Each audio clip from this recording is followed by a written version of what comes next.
Well, good afternoon and welcome to another episode of Unpublic with Citizen Stewart. This is a rare midday broadcast. Have rarely done this. As a matter of fact, I shouldn't say rarely. I don't think I have ever done this. But when we have a topic that is so important to me to do, I am willing to move schedules around and make anything happen. So for those of you who joined me earlier this morning, welcome to the midday broadcast. You're going to enjoy this. This is actually really going to be useful information. Today, I want to talk about homeschooling, specifically Black homeschooling of kids of color, marginalized communities, homeschooling to create opportunities for kids that oftentimes majority school systems marginalize, are put to the margins, and don't do their best in helping to develop into creating or into achieving their highest God-given potential. We have so many children born in the United States right now that are capable of doing amazing things, but there's a belief gap, a gap between what they're actually capable of and what the adults in their lives think that they're capable of. There's a difference between those two things.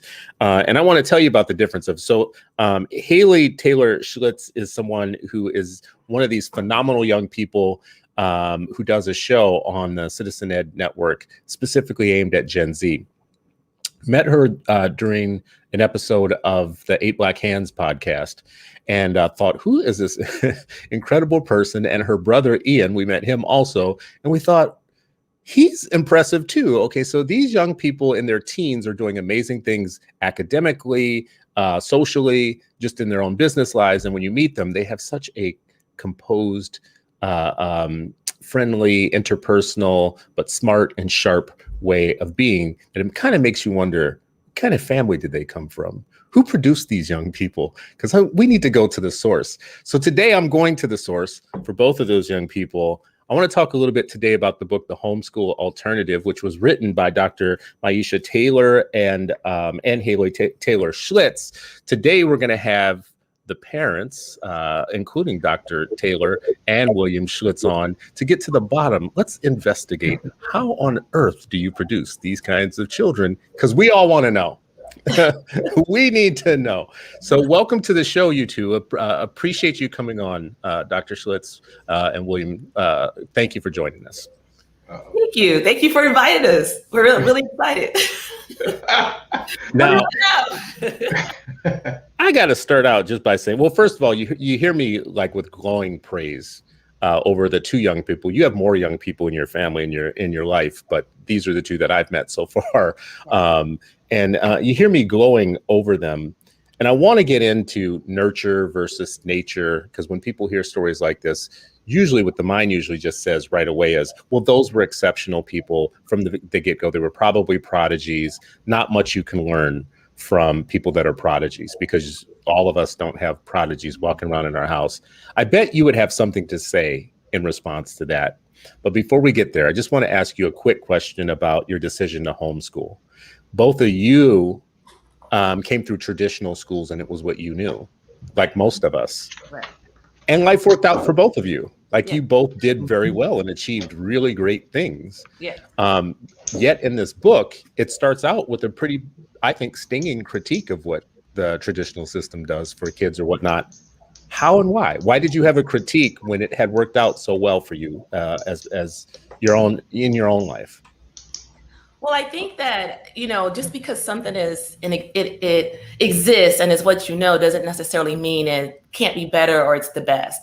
And my parents, my mother, she did what she thought was best. And so what she ended up doing was she moved me from school to school because this school wouldn't let me into the gifted program, or this school had some sort of problem with it.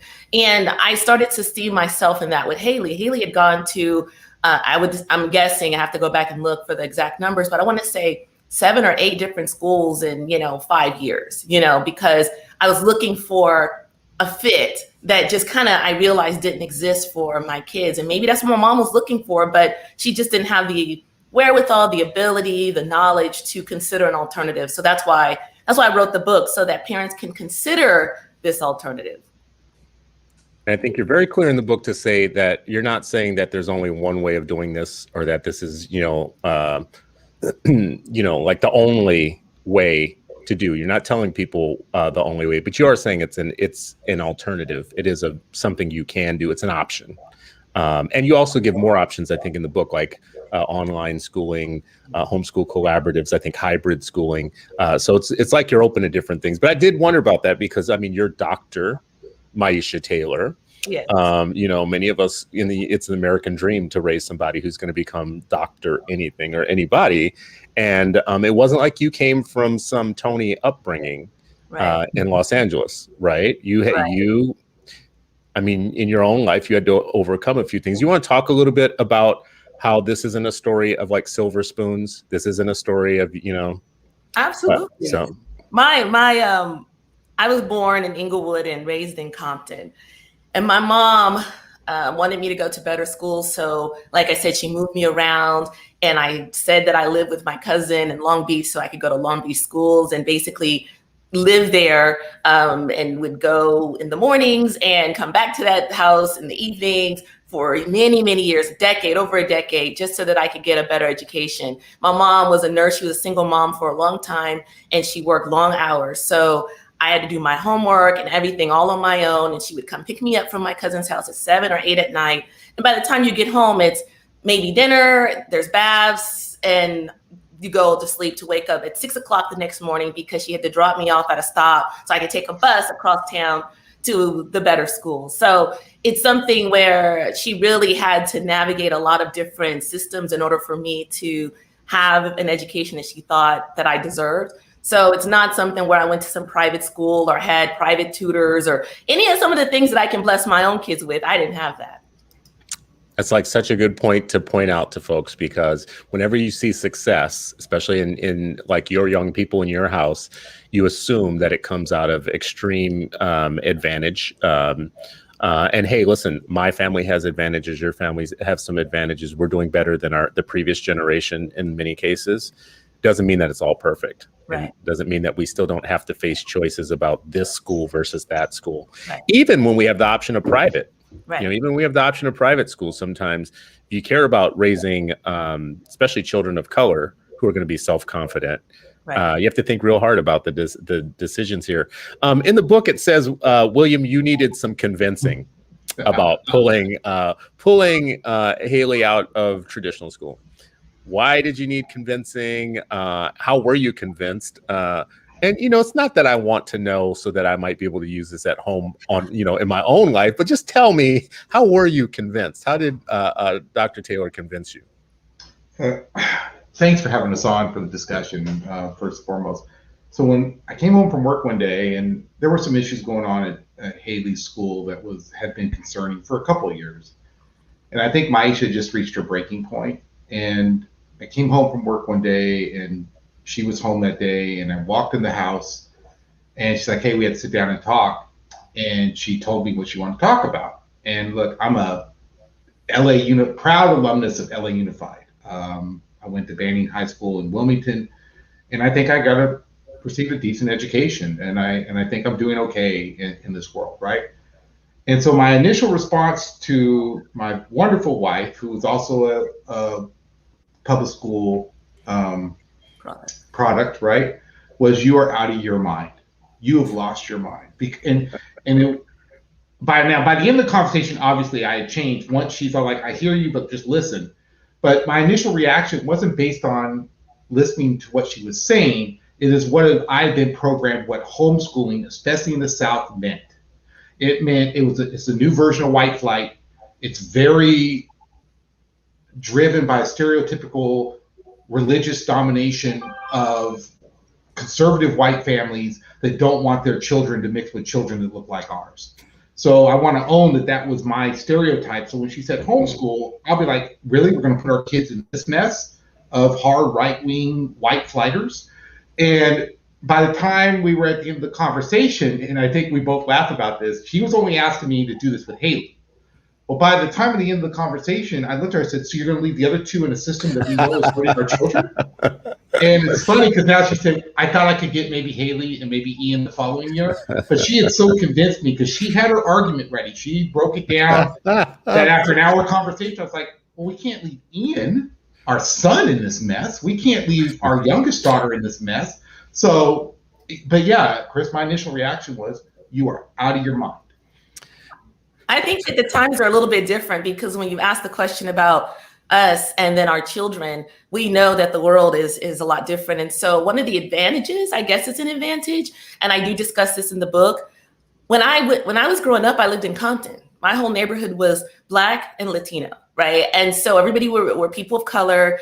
We played together, and that was our experience. So I went to school across town, and I may have been the only Black kid in my, honors, English class. But when I went home, I got on a school bus with a whole bunch of brown kids, and I went to the whole other part of town to my cousin's house, which was another set of brown kids. And then I went home to Compton, which was another set of brown kids. So I had a good sense of who I was, when my culture, my self-identity, because I was only at school with people who had preconceived notions about my capability for a relatively small period of time. Now, though, we live here, right? We live in Keller and South Lake schools, and our kids are not only the only Black kid in the class, they're the only Black kid in the grade. And then there's no refuge from that. We're the only Black family in our HOA, and they're only Black kid in this and that. So they're always carrying the burden of the stereotype bias and either trying to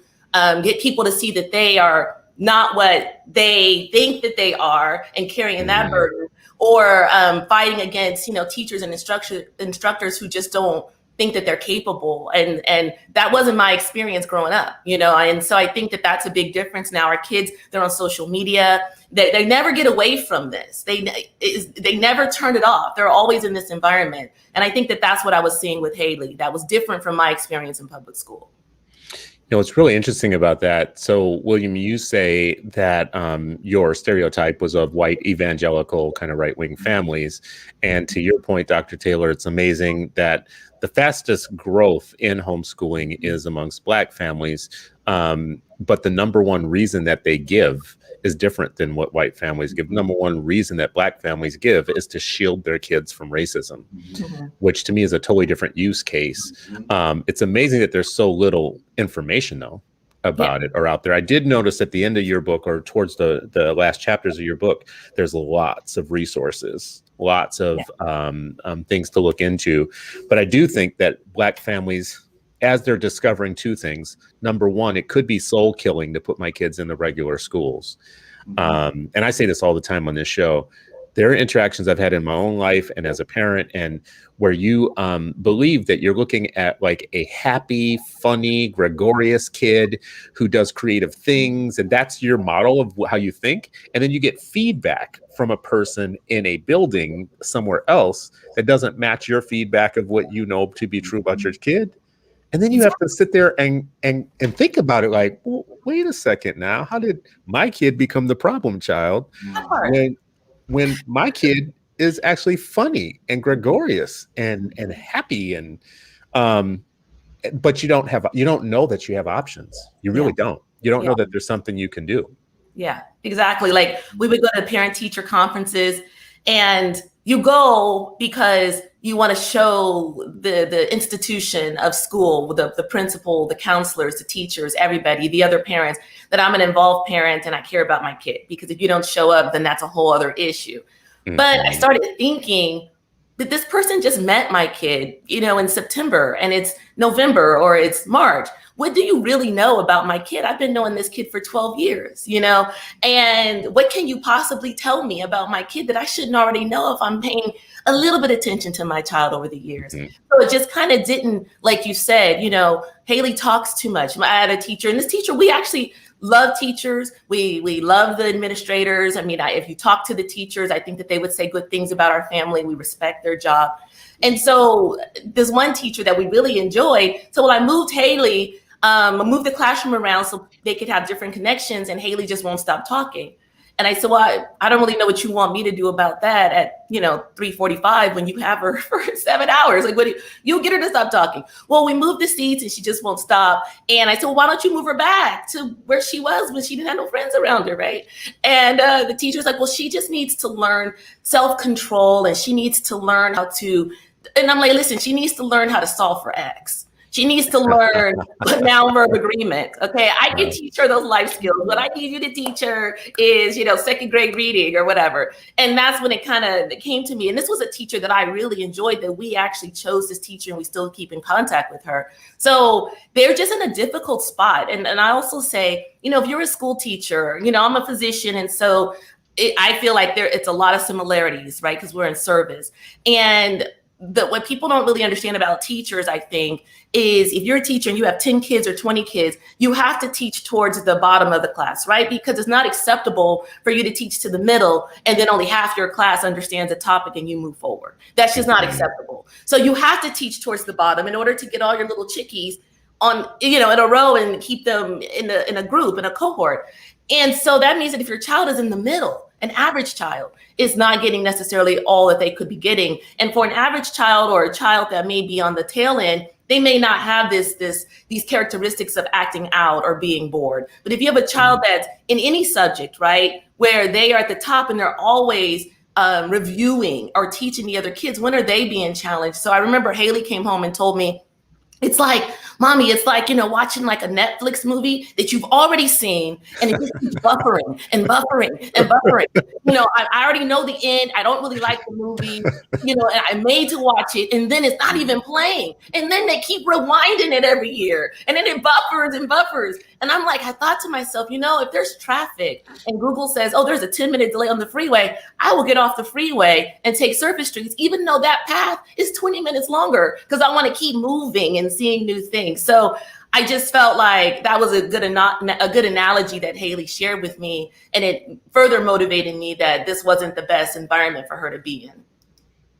That is like, that's a mark of her brilliance. It's like one of the best descriptions I've ever heard of classroom boredom. It's like it keeps buffering and buffering and buffering. That is like the best thing. As somebody who hates inconveniences on Netflix, that is the best way to describe it. And then your analogy about if Google traffic or Google Maps tells you that traffic is, getting clogged up somewhere, you make a decision. Yeah. You get off, you take another route. Yeah. And I wish that we would reroute more of our kids. Yeah. Because I think right now the route that they're on is purposely congested on them, for them. Well, let me ask you about this too. So how much of what you were thinking about really also came down to wanting to control peer group, peer influences, and that sort of thing, because you knew that was a powerful determinant? I knew there's one part in your book where you talk about the mean girl syndrome or mean girl drama in schools or whatnot. I think that actually is, we don't talk enough about how common that actually really is. Do you really think that would be damaging to the education of your child, though, or just what many people think it is? It's just a normal part of schooling that you end up having these cliquish type of kids who do mean things. Yeah. Like, is part of let me ask the question a different way. Is part of the success here by controlling the peer group? In retrospect, yes. But at the time, that wasn't my motivation for pulling her out, because like William said, I think that it's very important for children, for human beings, little humans, to be around all sorts of different kinds of human beings. And I think that it springboards lots of discussion, real life discussion. So you don't have to put your kid in a bubble or an echo chamber. You can let them navigate the world, and then they have more information to bring back, and you can direct their thinking, so I like that concept. But what happens in middle school with girls commonly is, there's a distraction that boys begin, and then the sex, right? And again, I'm a physician, and my kids, I make them watch videos with me about STD to deter them. Oh, no. Like, I know, I'm that mom.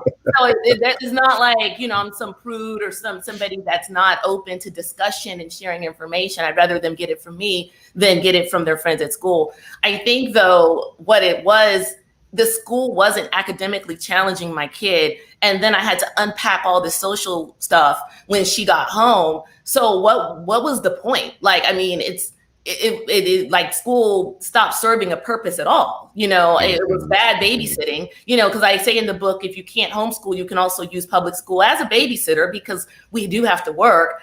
And then you enrich them on the weekends or holidays or after school, before school, or, that sort of thing. But if I have to spend the kid is with these people for 30 to 40 hours a week every week. And then the time I get with them is scrub time at the end of the day. And I'm trying to unpack all of this social stuff that they endure all day so that they can feel a sense of affirmation and self-love. That was a total waste of time. And then if I have to argue with the teacher or the administrators about how a standardized test doesn't reflect or erase a whole year's worth of, A's and B's and curriculum, and, it just got to be where you're fighting so much, where I can take that same energy and put it into my child, and we are all happier for it. So I know that that you all made this agreement. You said that you would do it together. You also planned that you would have regular check-ins to say how it was going. So I took note of that. Like, we're not just going to jump in feet first and say this is what we're going to do without having some sort of plan. And we do this as a team. Help me understand how you as a couple worked this out in terms of, how did it go in the beginning? Who was in the lead? How did you divide? Was this one of you? It's like, hey, this is your job, or was it a team effort? Did you guys split up subjects? Like, hey, you're good in math, or you're good in science, or how did you guys administrate this as a team? I'm waiting for William to say. Myiesha is a natural leader, so that's who she is as a person, right? So she's not one to wait for other people to do stuff when she considers it her work or her lead. So she kind of took the lead in setting it up. I think we were fortunate that I worked from home. Even pre-COVID, I got to work from home. So it allowed us a lot more flexibility of she was able to still do her career and her work as a physician, knowing that I could backfill and kind of deal with the day-to-day implementation of her plan and the curriculum. But she was very, as you could tell probably from reading the book, right? She was very hands-on, and I think it just worked out that way. It was a good natural fit for us that we were able to divide the labor that way, where she did honestly the meat of the work. And then she's like, hey, William, here's what Ian and Haley need to get through today. So stay on them and get on them, and then be like, if the kids had a question during the day, I got asked that. And I was the one making lunch and making sure that they weren't taking too much time off without getting their work done. And it took us a few months, Chris. It probably took us about a year to get in a role. But then once we got into the groove, it was actually very easy. I mean, yeah, it was amazing. Like the first couple of months, the kids would get done in about 3 hours of all their work, all their subjects. And I remember Myiesha come home and be like, okay, we're doing something wrong. They're at school 8 hours a day. Yeah. What are we doing wrong? Oh my God, we're screwing our kids up. And then you start to realize, oh wow, there's a lot of dead time in the school day between classes, between lunch, PE, all needed, but you don't realize how little instruction time your kid actually gets each day if it was mapped out. And then when the kids started testing well, and Myiesha was good about assessments and having them making sure that it wasn't like a bias. So, oh, that's our kid. She's great. She's brilliant, or he's brilliant, right? Having a way to test them and get them through it. Then you start seeing the results, and you see the kids starting to rapidly embrace their academic potential. It was very powerful. About a year in, it really became very noticeable, and honestly a very powerful moment about the potential. Was there, before you saw results and you saw gains in it working out, were there moments that you had where you thought, I don't know about this? I'm going to second guess this right now. This seemed like the right thing to do. I'm not so sure. I didn't, because I didn't because I felt more connected to my daughter, right? Like I said, she was 10, 11 years old. And I tell her all the time, that's not my favorite age. And she wasn't my favorite person. And I probably wasn't hers at that time.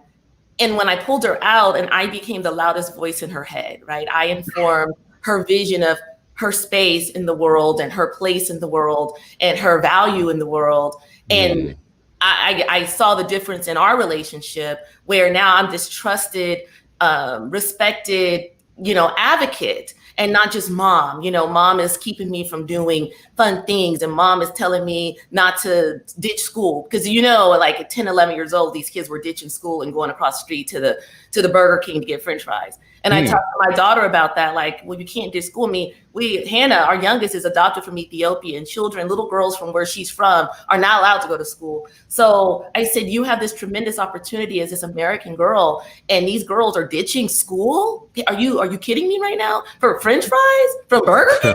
They don't even have the best fries, right? And so Haley was like, no, I know. I didn't go. She went.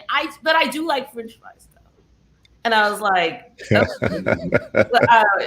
so I just felt like I could be more intentional about their socialization. I could, like William said, the schooling is, imagine how much you can get done when you tell your kids, or you hire somebody and you're sitting 15 feet away.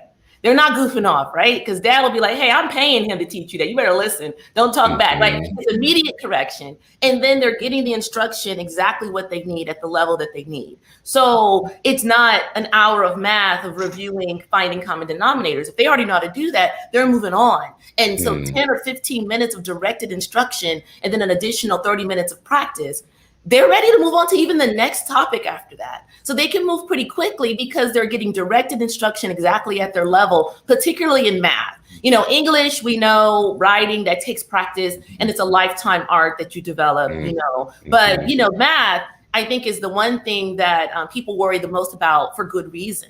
It's the rate limiting factor for STEM careers, even being a physician, a lot of, high paying careers, coding, computers, you have to know the math, so we really focused on math, and then self-expression. And like William said, self-expression through writing and speaking, communication, because you could have the best thoughts ever, but if you can't articulate those thoughts in a coherent way where somebody else can understand your thoughts, then you may as well not even have those thoughts. Like, what good is your idea if you can't share your thoughts, So we focused on language arts, which is the grammar, the spelling, the writing, the reading, that's all language arts, handwriting, cursive, how to sign your name, and then the math. And everything else, honestly, we know now as grown folks, you can teach yourself. If I know the math, I know how to read, and I can study, time manage, and have those life skills, I can teach myself anything else with the internet. So why are we having children memorize a whole bunch of facts that don't affirm or empower them? Particularly, William is a history buff. Like, he loves history, political science, and I never did. And when we first got together, he didn't understand that because I didn't know anything. Like, shamelessly, or maybe I should be ashamed, but I wasn't, because I'm like, well, I'm a whole doctor. I don't just know any of that stuff. I was really proud of that. And the reason is because I told him, I would sit in school, and basically the curriculum was, white people are great, Black people were slaves, you're not slaves anymore, so you're welcome.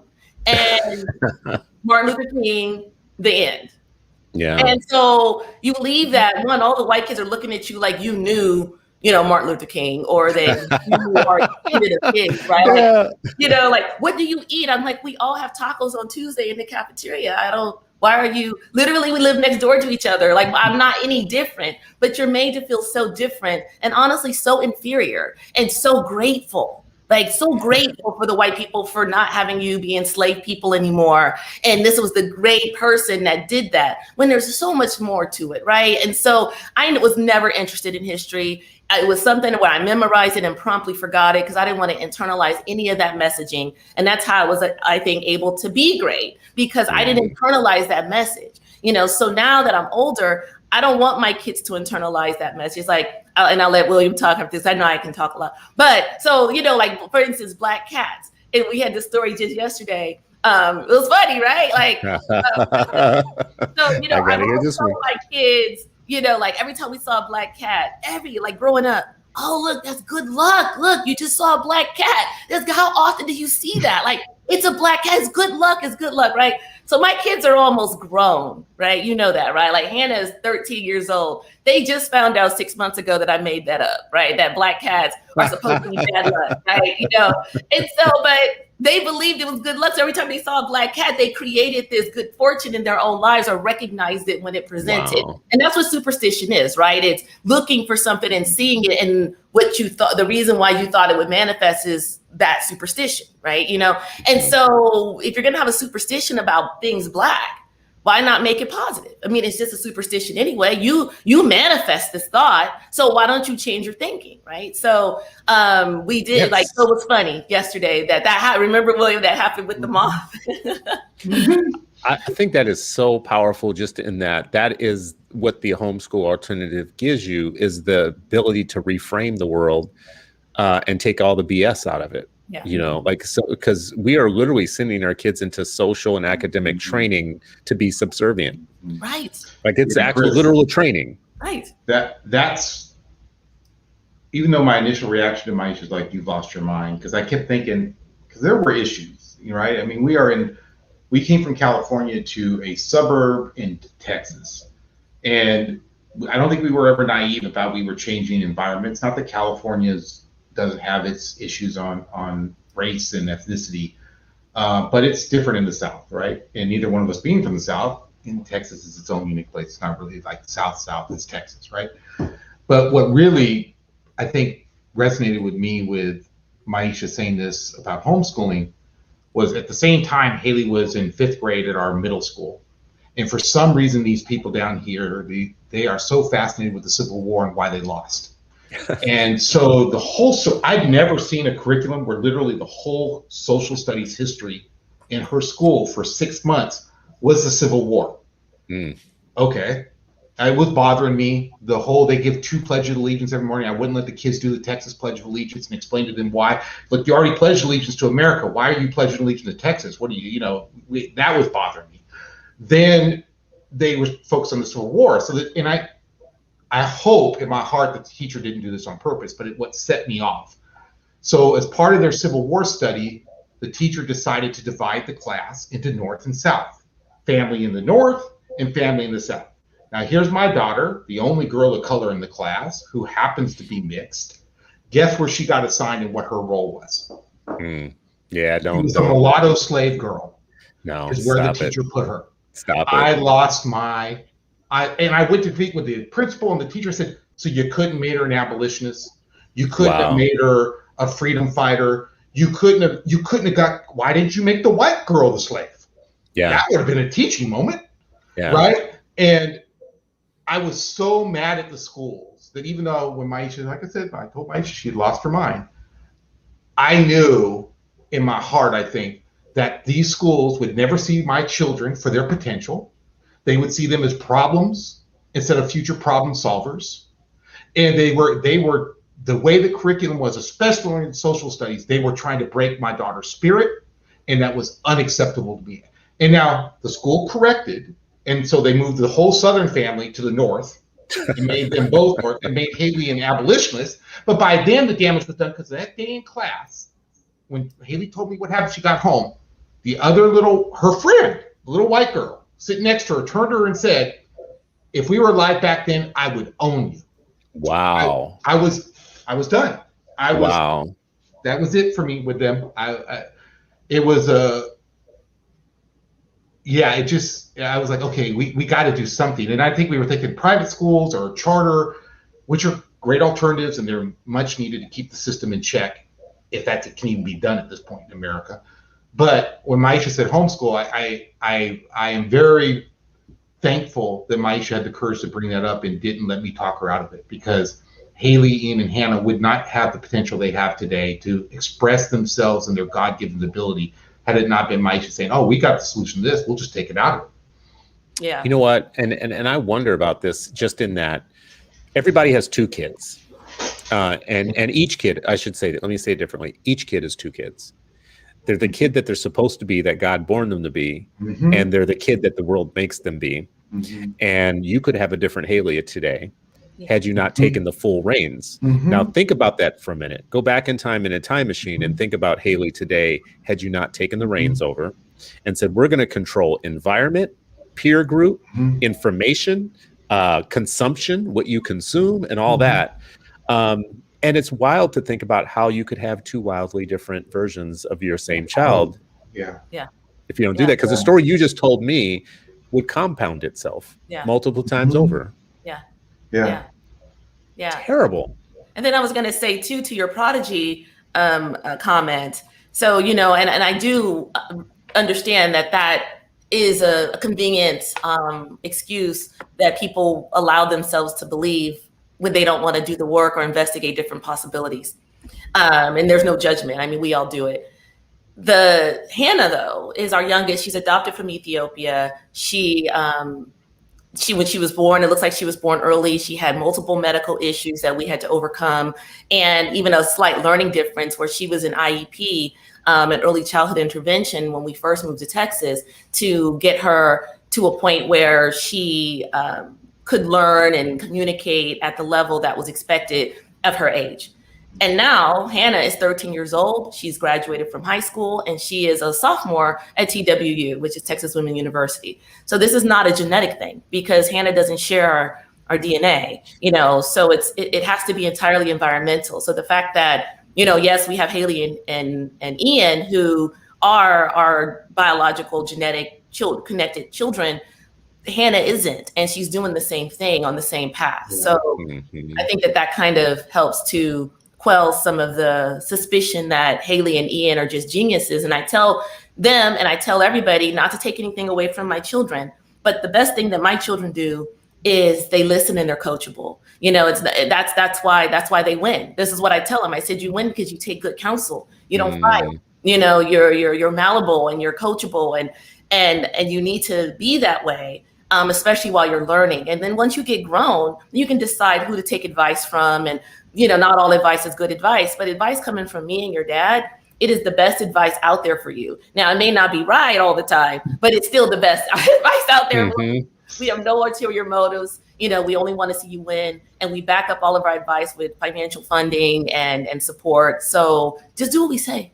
You know what? That is an ulterior motive, though, that we love you more than anybody else does. Yeah. Like, that's our motive. Our real motive is you should really listen to us, because if there's anybody in the world who loves you more than and knows you more than anybody else, so if you're going to trust anybody, trust us. What's going to start happening with y'all is people are going to just start dropping their kids off at your door, just so you know. That's what's going to happen. You're going to start getting ding dongs at your door, and people are going to be like, listen, I don't know what magic you have going on in there, but we're about to drop our kids off at your house for some training and some rearing. Can I ask you a question a little bit? So my family, I feel like I'm like a lot of families where we have to stay up late at night thinking about whether we're doing the best for our kids. Sometimes, we are always considering the options or whatnot. You go through so much stuff of your own educational trauma sometimes too. Like, am I good enough to do this? Could I actually take over here? Would I be able to make this happen? What kind of stories and support have you seen in the groups that you're in with other parents that have made the same decision that you have made, and kind of the range of experiences that they're having? Are you in all successful groups of other parents, who are doing this, and it seems to be working out? Do you have to support each other at different times? Is there a healthy exchange that keeps people in the game? I think so. The reason why I considered this option was twofold. Threefold. School wasn't working, so I had to do something. And then I took Haley to a child psychologist, like a learning specialist, to see if she had a learning difference, because another mom in a mom group, a regular mom group, not like a gifted kid group or anything, it was a regular mom group. She said, maybe your daughter's just bored. Maybe she's gifted. Like, maybe these things you should get her.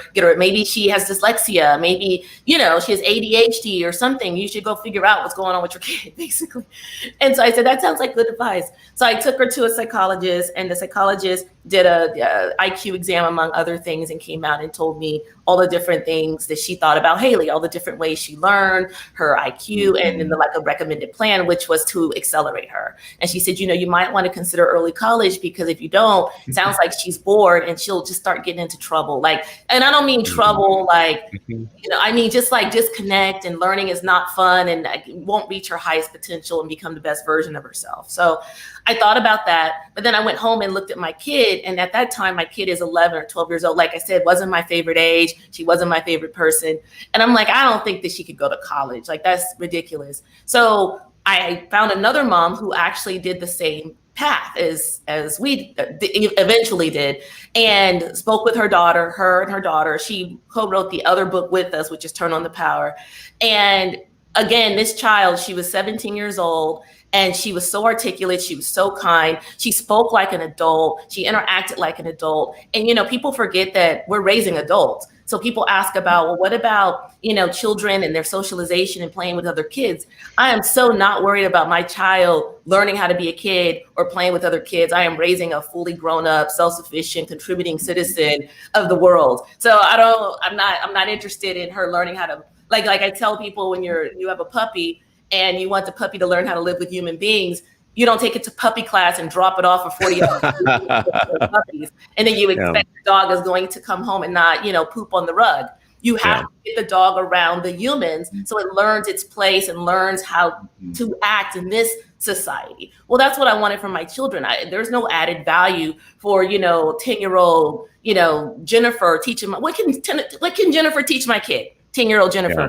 Nothing but how to misbehave and how to distract her from what I'm telling her to do. So I think that is something where when you have the support groups, it helps you stay focused. That's why when you asked the question, did you reconsider? I didn't reconsider.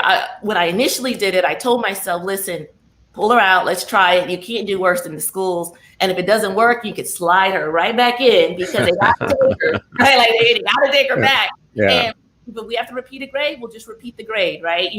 But that's the worst that happens, and at least you tried. And you can say that as your kid grows, you did everything that you thought that you could do, right? Like that's all we want to say as parents is that we did our best, and this is not my best letting her stay in this environment. So I pulled her out, and when I'm an overachiever a little bit. I think I had something to prove to myself and everybody around me. So I signed her up for everything. I did everything. I was in all the groups. Just everything, right? And for Haley, that worked very well.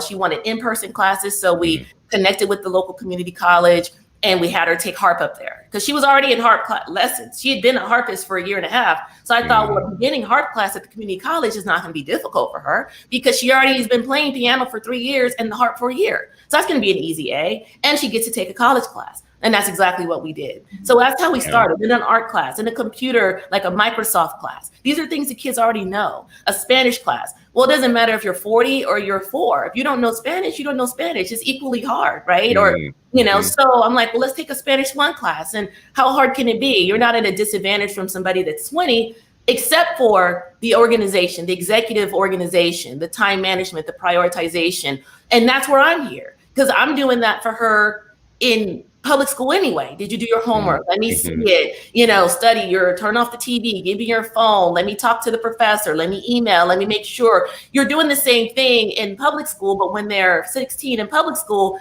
that's expected. But now that they're 16 in college, somehow they're supposed to manage all that on their own. No, that's what you're there for as a parent. And you didn't worry about, so what you just gave was a turning on the head of the stereotype about socialization when it comes to homeschooling. I think a lot of people worry about, like, you're going to raise kids that are somehow weird. Right. And, in some cases, that's the goal, is to raise weird kids because what's considered normal is not exactly preferable in a lot of cases. I mean, I just want to be like, again, my hat says problem child. We should be raising children that are a problem for a system that's wrong. The system is really wrong. So if you're raising a compliant, obedient kid, there might be something wrong with the world. But you didn't worry about like the socialization aspect. Oh, how will they be socialized? How will they know how to act around other people and other kids? That wasn't a concern. And it's not, because we are human beings, are social, and we wanted vertical socialization as well as horizontal socialization. We wanted our child to have the opportunity to be a leader and a follower. And that's difficult when everybody is 10 years old in a 5th grade classroom and there's just one teacher. So we got our children in different social pods, right? Like I tell parents, your kid's best friend, Johnny, still exists. Just because the kid doesn't see Johnny in algebra class doesn't mean that Johnny disappeared. Your kid could still play with Johnny, still be friends with Johnny. You and Johnny can still go to the main event or go bowling, right? Johnny still has a birthday. Your kid could go to Johnny's birthday party. These kids don't disappear just because your kid doesn't see them in art class. And it's so weird how people just forget that. Like the kids just evolve, You know, there's a question here from Elaine Wells. She wonders, did you have to register somewhere when you decided to homeschool your children? So in Texas, no. You didn't.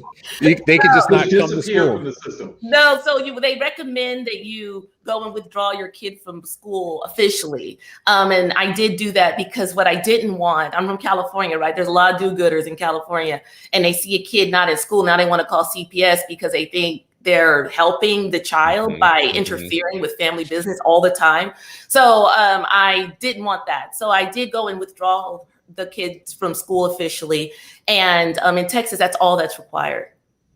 Actually, Really? that's not even required, but I did do that. I've heard in some places, like you have to get sign off by the superintendent, like in some states or in some places. But I think in most places, it's just assumed that it's one of the rights. But in every state, there's such thing as educational neglect. So they can still come after you at some point if they feel like a child isn't getting what they need educationally. It's real funny how in every one of the states, the parent is on the hook by law for educational outcomes, but the system itself isn't. Not the one that we pay hundreds of millions of dollars for is not on the hook for anything. I want to ask you a little bit too about the having a multiracial family and having to navigate multiracialness within a family and within the world, specifically in terms of identity formation, the type of media that you have to consume. I know you have, Dr. Taylor, you have a connection to Dr. McStuffins.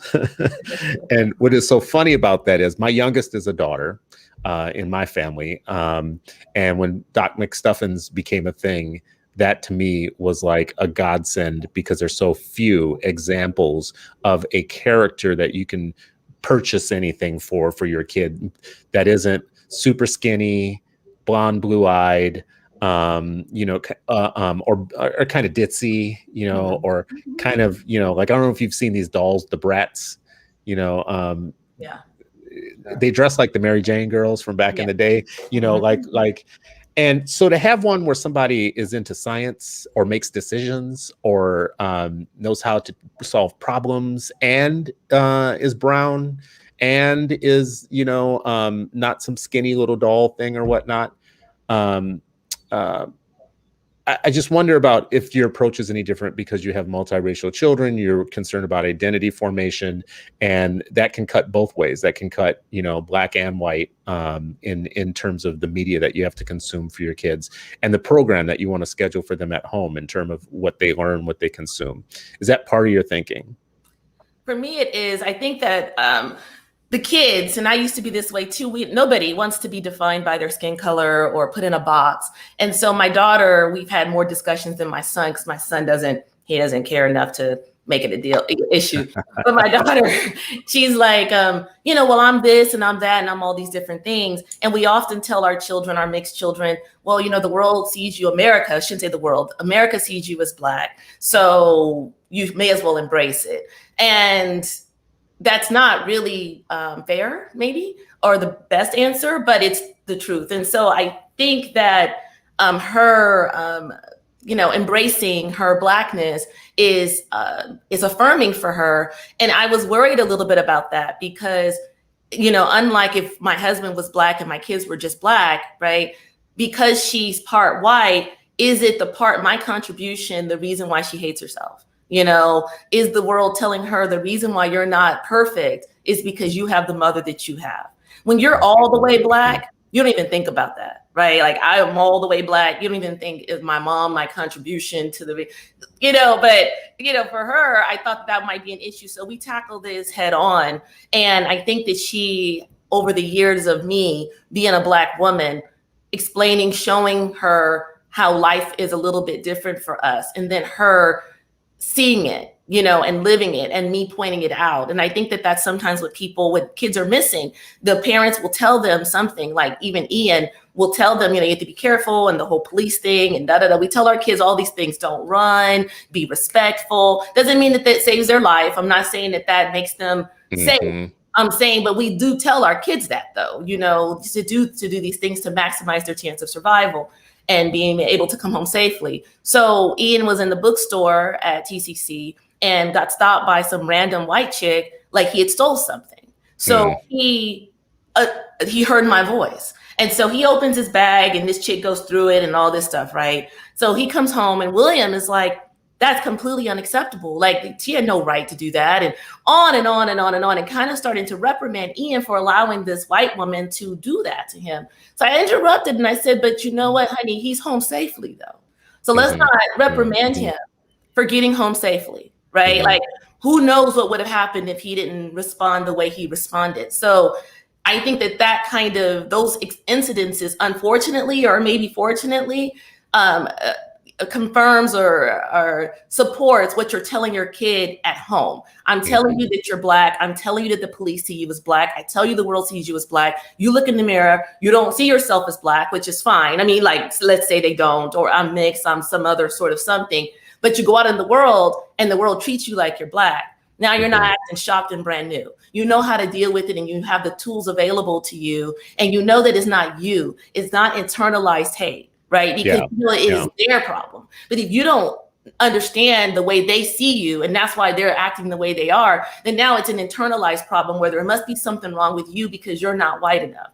Honey, you are not going to be white enough. So let's put that on the shelf and let's just be Black, because it's much easier to be Black than to I've never heard anybody say it's much easier to be Black, ... Right. It's much easier to be Black when you're Black.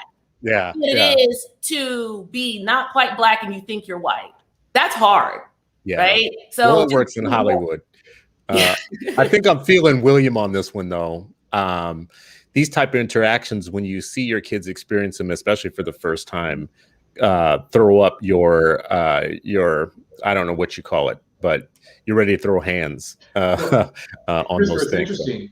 So Hannah was in her third, and I'm going to own that I might be hypersensitive, because I've told Myiesha, and I tell the kids this: what I will not do to myself is I will never let my children or my wife get attacked and me stand there and say nothing. I'd rather be wrong and have to apologize than to let my wife and children think that I'm okay. That's right. With any of that thinking. So I share that with you because my fuse is about this long when I think there's any type of, if I smell just a slight whiff of my children or my wife as being confronted because of racism from the other individual, I am quick to just lose it. Or so, any threat. I mean, like fatherhood just in general. The day you have your first child as a father, as a man, I think you discover what it means to know that you could hurt somebody really badly if you had to, right? Yeah. Like there's just something natural about that instinct with your family as a father. And I think when you have racial complexity, it even ups the ante on that, because there are going to be so many situations that you have to think through. Was that because of what I'm thinking it is, or was it not, or all that? What I always wanted for my kids, and always still do want for my kids, is for them to be 100% themselves, exactly as they are, and be super confident whatever room, whether that room is all Black or all white or all brown, or whether they go to Bolivia or China or whatever, that they are within their skin, perfectly self-confident and in love with all of their people that they come from on both sides. And what I looked at my family and had to say at some point is, you are different than me. I grew up in the South, different than you, and you're a different kind of situation than I am. So I can't make you exactly me, but I do want you to know your true story. I want you to know everything about yourself. And especially as, like, in a state where you guys live right now, where there's an effort to stop teaching kids the true history and their true selves and our true society and whatnot. We have to, I think, do a very good job of whatever kind of kids we have, teach them to be them 100%, because the world is going to try and put all kinds of madness on you. I do want to ask you about this too. I know we're going to wrap here soon. As you watch this thing, like with critical race theory and people wanting to pass laws and control what people learn in the classroom, is this one of those where you can super exhale because you don't have to worry about no madness that people teach in the schools? Is that kind of your view when you see it happening?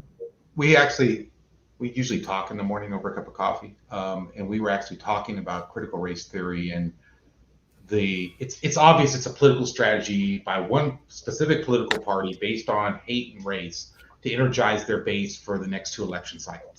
That's what this is all about. They could give two hoots. They found a new terminology that they can use to scare people, right? But like Myiesha and I were talking about this morning, I get a little frustrated from the left and the progressives because we always lose the language debate. That's true. We allow the other side to define the terms of the discussion, and then we try to out-debate them the way they've defined language. And if you control language, you control everything.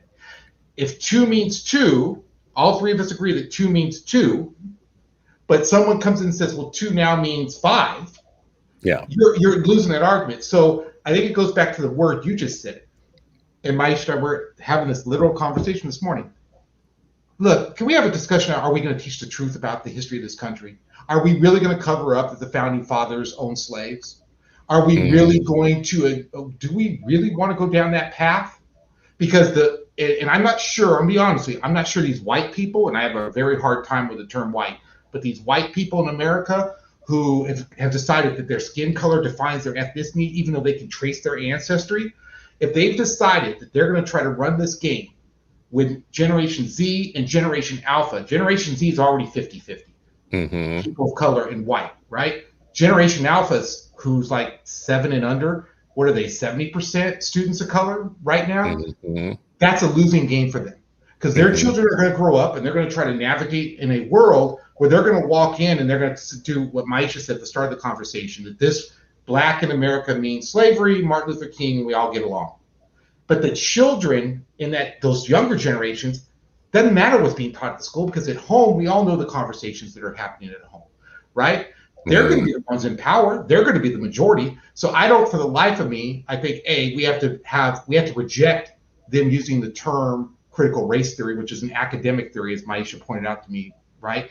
And call it what it is. Are we going to actually, as our history curriculum, going to teach the truth about this country? As hard as that may be for white people to freaking accept, they have to teach it and they have to accept it. If not, you end up with a result that I don't think they're prepared for 80 years from now. Because that generation Alpha is not going to accept that. I love this point about Generation Alpha. And like, for years we've been saying or talking about the browning of America like it was going to be a good thing. We didn't kind of really think it through. Now, is that going to be an entirely good thing for everybody? And is everybody going to react the same way to the browning of America? I think we thought that it meant we're all going to start having peace and coming together. We didn't really pay attention to the fact that, no, some people are going to feel like they're losing something. And this is what I think is really interesting about the Homeschool Advantage as a book, as your guys' theory on life or whatnot. It's all like, to me, all these things, I always see connections. So you live in Texas now. Your Texas Constitution couldn't be more racist in its origin. And when you said earlier, we were teaching our kids not to stand for the pledge to the Texas, flag or Constitution or whatnot. When you start homeschooling, you can get rid of a whole bunch of that nonsense in one box. You can just put it all in a box and call it the PS box, the public school box, and just put that stuff in a corner somewhere and be like, now we're gonna have challenges, but we don't have that challenge anymore of like purposeful indoctrination to stupidity. That part. Any final words from you guys for parents that are thinking and considering not just the homeschool alternative or advantage, but the homeschool option? Like, is this an option for me? How will I do it? How will I start? What's your final words for parents that are having a joint conversation with each other about this and they want to think about it? I think that if school, you're blessed and lucky enough that public school, the tax dollar that you're paying for your child to be educated is working for your child, that's fantastic, and utilize what works, and then it frees you up money, time, energy to enrich and enhance on the weekends or holidays or nice vacations and whatnot. And that's all great.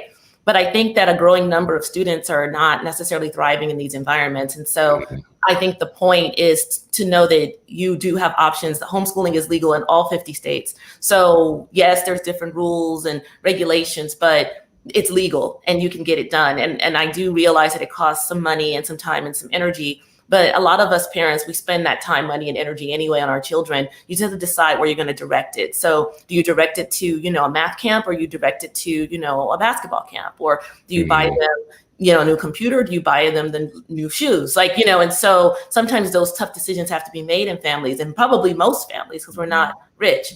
So I think that the point of the book was not to necessarily bash public school as a product of public school, but rather to demonstrate to Black families specifically that there are other options and to consider other options if it's not working for your kid. The only thing I would add, and I think it's, if I said what's the one lesson I really learned from all this, is I realized talking to Haley when she was about 15 that I was the problem in a lot of the discussions that we were having, because I had been conditioned, like all of us, what 15 meant in America. 15 meant your child, no matter who they were, goes in this box and this is what 15 is. And as soon as I to myself actually had the conversation in the mirror, William, stop putting her in a box. You're forcing her to be 15 and what 15 should be based on what my definition of that is. And as soon as I got myself out of that way for her and Ian and Hannah and looked at them and accepted where they were on their path that they were making for themselves, I think I became a better dad in supporting their dreams, in supporting them where they wanted to go in life, because I stopped putting my views of what they were doing on them and just followed their lead, to be honest with you. I love it. The outcome has been spectacular. Meeting two of your three offspring has been a joy. And it's just been like the reason, like I was after you guys for a while to get y'all to come on this show and talk to me. The reason I've been after y'all for a while, ever since we talked to Ian first, we talked to Ian and Haley popped in on the screen. And that conversation, it just was, you always want to investigate. This is success. This is what success looks like. So can we get to the bottom of this? Because we study failure all the time, especially with kids of color. We study kids of color failure all the time. We don't ever like really think about studying number one, success, and number two, the systems we're putting them in. Yeah. We just like blame them, Yeah. We blame them, right. So you guys have revolutionized in a way. You just turned it on its head. You said, this is the premise that America wants for my kids, and we're not going to do that. No. Flip it over. And man, look at the payout. I don't want to embarrass like anybody, but I mean, for people listening, I mean, both Ian and Haley have expedited so fastly that they're in college as teenagers and finishing college as teenagers and going on to the next thing. And Haley is in law school. Yeah. So anyways, for any of you that are interested, please take a look for their book, The Homeschool Alternative. This has been an hour with Dr. Myiesha Taylor and with William Schlitz, but it's also, the book, as you can see, is written with Haley as one of the authors, is with Myiesha and Haley writing the book together. And there's some, I think, fun, especially in the beginning, kind of two-voice strategy in the beginning of this. There's some of the mother's voice, there's some of the student's voice with Haley in here. In the book are also resources. I love, love, love resources. It's one thing to preach to people about what's possible and what can happen, but if you don't give them kind of any type of solid, real world kind of things you can do and where you can look for information, you're not really helping them. You're actually putting them behind. So again, everybody look at the book there, and you can get it from Amazon. That's where I got my copy from. I think that might be, I don't know if maybe you sent it to me. I can't remember where I got it from, but anyways, thank you all so much for coming on and sharing your story. This has been fantastic. Yes, Thanks. thank you for having us. And anybody listening and watching, I love to do these shows every day that help us find what's possible in the lives. We study failure, as I just said, all the time. Unpublic is supposed to be a show about the achievement gospels, the good news, like what are things that can happen, and it gets so hard every day to come up with new ways to talk about that because there's so much negative happening. Like right now, we've been spending the last 2 or 3 weeks talking about CRT and the attack on truth, the attack on truth in schools. So it's hard to actually deal with, to switch from that to dealing with the positive stories, but we're going to do it. We're going to keep focusing on it, making it happen. So thank you all for joining us. This has been another